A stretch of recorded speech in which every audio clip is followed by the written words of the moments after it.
India సెమీఫైనల్కి వెళ్ళాలంటే దారి ఏంది? ఫైనల్ వెళ్ళాలంటే కప్పు కొట్టాలంటే కంటిన్యూ 4 మ్యాచ్లు గెలాలి. ఇప్పుడు దానికంటే ముందు సెమీఫైనల్కి వెళ్ళాలన్నా కూడా గండాలు ఉన్నాయి అనమాట.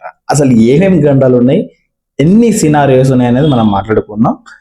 మీరు కనుక ఈ ఛానల్ ఫస్ట్ టైం చూస్తే ప్లీజ్ కన్సిడర్ సబ్స్క్రైబ్. ఈ వీడియో నచ్చితే ఖచ్చితంగా లైక్ చేయండి.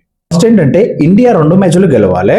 26 ఫిబ్రవరి రోజు సౌత్ ఆఫ్రికా వర్సెస్ వెస్టిండీస్ మ్యాచ్లో West Indies ఓడిపోవాలి.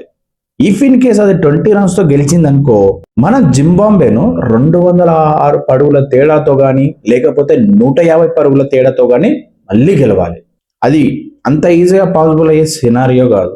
If in case south Africa West Indies గెలిస్తే వెస్టిండీస్ ని మనం 50 పరుగుల తేడాతో ఓడించాలి. ఈ 2 వర్కౌట్ అయితేనే మనం సెమీఫైనల్కి వెళ్తాం. మనం చేయాల్సిందంతా ఏం లేదు. 26 ఫిబ్రవరి రోజు south Africa versus West Indies match రోజు సౌత్ ఆఫ్రికా ఖచ్చితంగా గెలవాలని కోరుకోవాలి. అంతకుమించి మనం చేసేది ఏమీ లే. మనోళ్ళు టాప్ లో ఎప్పుడైనా అంతే, స్టార్టింగ్ లో ఎంత టాప్ లో ఆడతారు, ఎంత హాట్ ఫేవరెట్ గా దిగుతారో, లాస్ట్కి వచ్చిన తర్వాత చిన్న చిక్కులో పడతారు. అది గన ఓవర్కమ్ చేశారంటే కప్పు మనదే. ఈ చిన్న చిక్కు ఓవర్కమ్ చేశారంటే ఖచ్చితంగా కప్పు మనదే అవుతుంది.